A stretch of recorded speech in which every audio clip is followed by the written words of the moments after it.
तो ये क्या हो रहा है यहाँ, जहाँ से हमने कहानी पढ़ी है, पहले इसको समझ लेते हैं। इज़राइल का जो राष्ट्र है वो बंधुआई में यानी गुलामी में था। तो एक दूसरे देश में उनको लेके चले गए थे वहाँ के राजा, और गुलामी में थे। जैसे कि पुराने समय में हो जाता था, ले जाते थे, ज़बरदस्ती बेच देते थे लोगों को, और वो वहाँ गुलामी में रहते थे, अपना पूरा दिन रात सेवा करते थे और मिलता कुछ भी नहीं था। तो इस तरह से ये लोग वहाँ हैं। क्यों वहाँ हैं? इसलिए नहीं कि दूसरे जो लोग थे वो इनसे ज़्यादा ताकतवर थे, ऐसा था, बल्कि इसलिए जैसा परमेश्वर यहाँ कहता है, क्योंकि इन लोगों ने खुद परमेश्वर के खिलाफ काम करा था। तो इन लोगों ने क्या है, परमेश्वर ने जो इनको दिया था उसके लिए धन्यवाद करने के बजाय उसके खिलाफ काम करा था। कैसे? परमेश्वर ने अब्राहम को चुना था, और अब्राहम को चुन के उसको कहा था कि ये जो ज़मीन है ये मैं तुम्हें दे दूँगा, और इस ज़मीन पर तुम रहना, आराम से अपनी ज़िंदगी बिताना, सब कुछ यहाँ करना, लेकिन इस ज़मीन में से कुछ नियम हैं जो नियम तुम्हें मानने हैं। यानी यहाँ रहते हुए तुम परमेश्वर के साथ ईमानदारी से रहोगे, दूसरों के साथ ईमानदारी से रहोगे, और कुछ भी गड़बड़ ऐसी नहीं करोगे जिससे परमेश्वर को दुख पहुँचे। तब ये लोग वहाँ रहने लगे। इन लोगों ने परमेश्वर की इस बात को नहीं माना। इन्होंने क्या करा, जैसे दुनिया करती है चारों तरफ, वैसे ही इन लोगों ने भी जीना शुरू करा, दूसरों के साथ बेईमानी, जमीन में जो परमेश्वर का नाम लेना चाहिए, अच्छे से करना चाहिए, वो नहीं करा, परमेश्वर के धन्यवाद नहीं करा, और उसके साथ जीने के उसके नियमों के अनुसार तैयार नहीं था। तो परमेश्वर इनसे गुस्सा हो गया। परमेश्वर ने इनको एक तरह से सजा दे दी। जो गुस्सा हो गया, वो गुस्से और सजा की वजह से ये लोग गुलाम हो गए। अब यहाँ जो हम पढ़ रहे हैं, उस गुलामी से बाहर परमेश्वर लेके आ रहा है, और उस गुलामी से बाहर लेके आ रहा है। तो सबसे पहले परमेश्वर इसे ये कह रहा है, देखो तुम्हारे बाप दादों ने गड़बड़ करी थी, तुम्हारे बाप दादों ने मेरा आदर नहीं करा था, ईमानदारी से नहीं रहे थे, कि ज़मीन को गलत इस्तेमाल करा था, और इसलिए मैंने उनको छोड़ दिया था। और एक बात और करी थी उन्होंने, जब मैं उनसे बार बार कहता था, बातचीत करता था, तो मेरी अनसुनी कर देते थे, सुनते नहीं थे। तो फिर वो कहता है, देखो जब मैंने वचन कहा और जो भविष्यवक्ताओं ने तुम्हें वचन सुनाया, समय बीत गया, वो भी चलेगी, तुम्हारे बाप दादे भी चलेगी, लेकिन तुम तो यहाँ हो, तुम तो जानते हो क्या हुआ था। और अगर तुम ही नहीं सुधरोगे, तुम वापस नहीं लौटोगे मेरी तरफ, तो तुम्हारे ऊपर भी गुस्सा रहेगा। और अगर तुम चाहते हो कि मैं तुम्हारे ऊपर से गुस्सा हटा लूं, तो वापस लौट आओ। तो पहला जो संदर्भ था, उसमें परमेश्वर से ये बात करें। उसके बाद परमेश्वर कह रहा है, देखो ये जो आसपास के लोग हैं, आसपास के जो राष्ट्र हैं, जो देश हैं, उन लोगों ने जब मैंने थोड़ा सा ढीला छोड़ दिया, हमला करा। अब मैंने तो थोड़ा सा ढीला छोड़ा था, लेकिन उन लोगों ने कुछ ज़्यादा ही तुम लोगों को सता दिया। और वहाँ एक सिंबॉलिक, एक तरह से एक कहानी के तौर पे एक छाया दिखाई गई है कि परमेश्वर के जो घोड़े पे स्वर्गदूत सवार हैं, उनको परमेश्वर भेजता है, और वो जाते हैं। जो ये भविष्यवक्ता है, देख रहा है कि वो बातचीत चल रही है, वो जाते हैं, पूरे दुनिया में घूम के लौट के आते हैं, और वो क्या समाचार देते हैं, सब कुछ शांत है ना। अच्छा लगना चाहिए वैसा कि जी सब कुछ शांत है, लेकिन वो अच्छा नहीं है वहाँ। कारण क्योंकि ये जो शांत है, ये वो वाला शांत है जब गलत करके लोग उसको रियलाइज नहीं करते, बातचीत नहीं करते, और अपने घर में आराम से। परमेश्वर कहता है, मैं इन लोगों को सजा दूँ। अब आज की दुनिया में अगर आप देखो तो बहुत से लोग हैं जो दूसरों को सताते हैं, और ऑलमोस्ट हर जगह आपको कहीं ना कहीं ऐसे लोग मिल जाएंगे। कल जो टैक्सी वाला मुझे मेरे घर से एयरपोर्ट छोड़ने गया, वो थोड़ा सा कुछ बेईमानी करना चाह रहा था, और टैक्सी वाले आमतौर पे कर जाते हैं ऐसे। तो मैं उसको बोला, भाई ये अच्छी बात नहीं है, ऐसे नहीं करना चाहिए, ऐसे करोगे तो तुम परमेश्वर को क्या जवाब दोगे। उसने कहा, जी क्या कहें, हमारे चारों तरफ तो सब ऐसे ही करते हैं। तो मैंने कहा बिल्कुल सब ऐसे ही करते हैं चारों तरफ, लेकिन अगर कोई दूसरा कीचड़ में गिर रहा है तो क्या आप भी कीचड़ में गिरना चाहोगे? ठीक है। मैंने फिर उनको कहा कि देखो, जो ऐसे बेईमानी करते हैं या जो झूठ बोलते हैं, बुराई करते हैं, वो अपने मन में ऐसा सोचते हैं कि उन्होंने कुछ कमा लिया, लेकिन उनके घर में तो कुछ होता नहीं, रहता नहीं। तो वो बेचारा रोने लगा। एक्चुअल में उसके साथ कुछ ऐसा खतरनाक हुआ था कुछ दिनों पहले। उसका भाई दिल्ली पुलिस में है, और दिल्ली पुलिस का तो हाल क्या, किसी भी दुनिया की पुलिस का हाल जानते हैं कि कैसा होता है, किस तरह चलता है। उसके भाई ने सारा उसका हिस्सेदारी रख के उसको घर से निकाल दिया। वो टैक्सी चला रहा है, उसके बच्चे हैं, पत्नी है, उनकी देखभाल किस तरह, कह रहा है जी सब तो बेईमानी करके आगे बढ़ रहे हैं, उनके पास सब कुछ है, तो फिर मैं भी ऐसे ही सोचता हूँ कि ऐसे ही। ये हमारे विचार में होते, क्योंकि हमारे चारों तरफ भी वैसा माहौल है। हम लोग देखते हैं, अरे देखो वो कितना बुरा है फिर भी कितना अच्छा बढ़ गया, वो किस तरह से झूठ बोल बोल के कमा लिया, कितना अच्छा उसके पास हो। परमेश्वर क्या कह रहा है अपने लोगों को? नहीं, तुम ऐसे नहीं बनना। उन लोगों को लगता है कि वो ये सब करके शांति से रह लेंगे, लेकिन मैं उनको वैसे रहने नहीं दूंगा, मैं उनको सजा दूंगा, और वो सजा उनके लिए बहुत भारी होगी। लेकिन तुम्हारे लिए मैं कह रहा हूं कि तुम लौट आओ। तुमने ऑलरेडी अपनी सजा भुगत ली, मैं नहीं चाहता कि तुम्हें और सजा दी जाए। मैं चाहता हूं कि तुम्हारे ऊपर अनुग्रह करा जाए। और जब तीसरा जो खंड है उसमें जो भविष्य दुखता है, वो बात करता है, कहता है, हे प्रभु तो कब तक नाराज रहेगा अपने लोगों से? और परमेश्वर जैसे वहां लिखा है कहता है, नहीं, अब मैं और नाराज नहीं रहूंगा, अब मैं और ऐसा नुकसान नहीं करूंगा, बस मैं ये चाहता हूं कि तुम वापस लौट आओ और तुम इन बुरी बातों को छोड़ दो। मैं तुम्हें संभालूंगा और मैं तुम्हें दोबारा से सही सलामत करूंगा। और वहाँ परमेश्वर ये भी कहता है, जो लोग शांति से बैठे हैं ना बेईमानी करके, झगड़ा करके, जो तुम्हें परेशान करके शांति से बैठे हैं, उनको मैं डिस्ट्रॉय कर दूंगा, उनको मैं क्या कर दूंगा? नाश कर दूंगा। एक बार आखिरी की जो आयतें 16-17 फिर मैं आपको पढ़ देता हूँ, फिर हम देखेंगे कि इस कहानी से हम क्या सीखते हैं। 16-17 में क्या लिखा है? इस कारण यहोवा यूं कहता है, अब मैं दया करके यरूशलेम को लौट आया हूं। यानी जो गुस्सा करके परमेश्वर वहां से चला गया था, क्योंकि लोग गड़बड़ कर रहे थे। अब परमेश्वर क्या कह रहा? अब मैं दया करके वापस यरूशलेम को लौट आया हूं, और फिर क्या करूंगा? मेरा भवन उसमें बनेगा, यानी मैं वहां रहूंगा। ठीक है, मेरा भवन उसमें बनेगा, और यरूशलेम पर नापने की डोरी डाली जाएगी।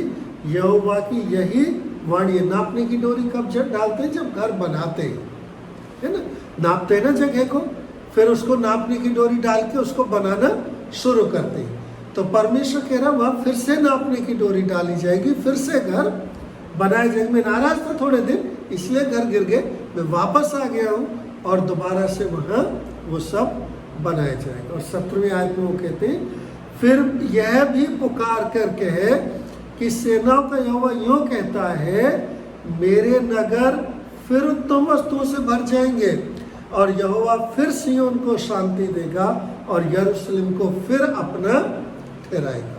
यानी जो लूट ले गए हैं लोग, वो फिर वापस आ जाएगा, फिर से शांति हो जाएगी वहाँ, और उस नगर को दोबारा मैं बसाऊंगा, और जो मैं वहां से चला गया था मैं फिर आके उसमें रहना शुरू करूंगा, और यरूशलेम को मैं अपना ठहराऊंगा।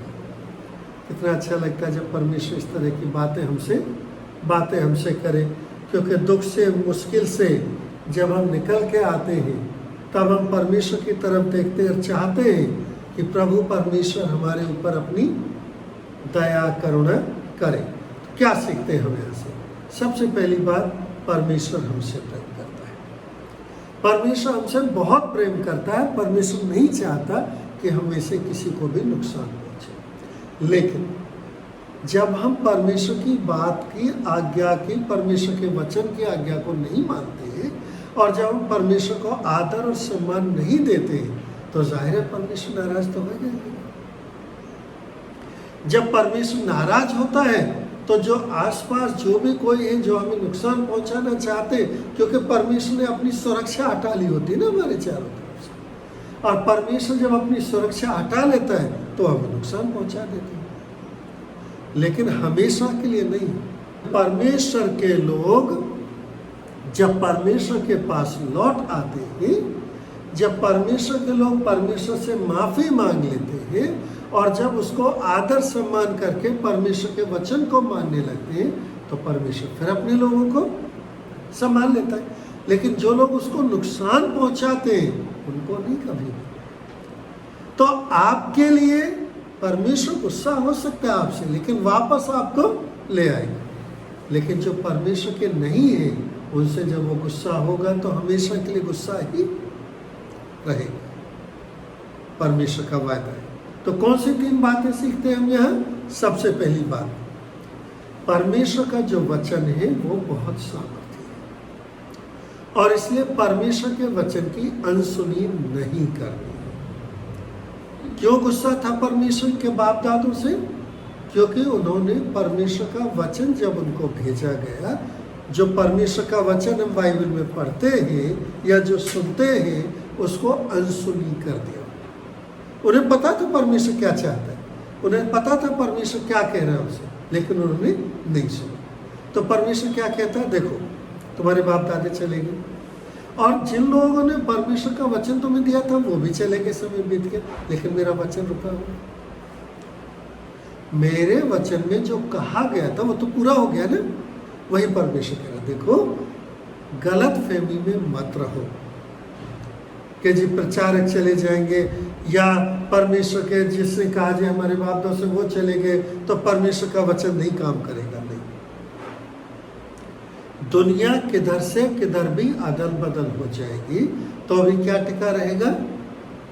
परमेश्वर का वचन मजबूत रहेगा। इसलिए परमेश्वर के वचन को जो हम पढ़ते हैं सुनते हैं उसको नजरअंदाज नहीं करना है, उस पर ध्यान देना है, उसको ओवरलुक नहीं करना है, चाहे वो जहाँ से भी हमने पढ़ा है, चाहे जहाँ से भी हमने सुना है, क्योंकि ये वचन बहुत सामर्थ्यवान है और यही वचन हमें जीवन देता है। देखिए यीशु मसीह जो मेरे और आपके लिए आया, जो आज से 2000 साल पहले मेरे और आपके पापों के लिए क्रूस के ऊपर मारा गया, जिसको विश्वास करने से हम लोग माफ़ी पाते हैं, वो भी परमेश्वर के कहे गए वचन के अनुसार ही हुआ था।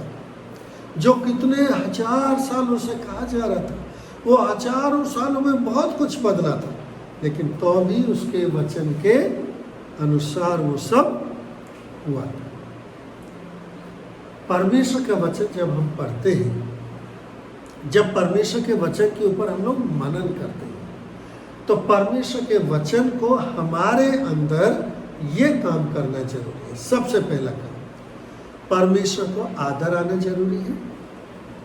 दूसरी बात, परमेश्वर की धार्मिकता को समझना जरूरी है। और तीसरी बात, जब हम इन 2 चीज़ों को समझ लेंगे तो हमारे पाप का एहसास होकर हमें माफ़ी मांगना जरूरी है।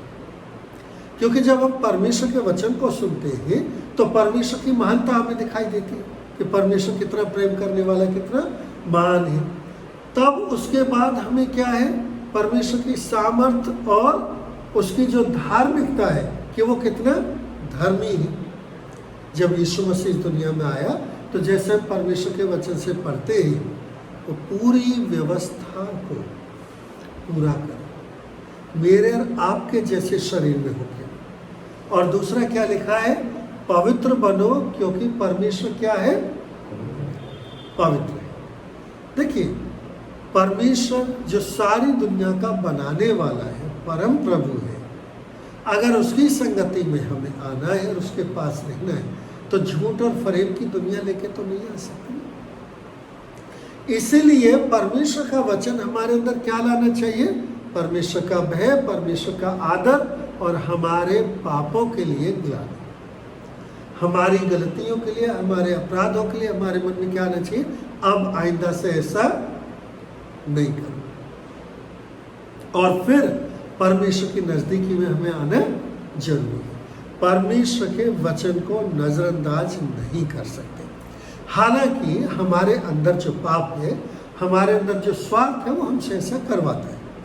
तो अब अगर परमेश्वर के वचन को नजरअंदाज करेंगे और उसको हम नहीं मानेंगे और अपने पाप को, अपनी बुरी बातों को नहीं स्वीकारेंगे और उसे बाहर नहीं निकलेंगे, तो परमेश्वर की सजा आती रहेगी।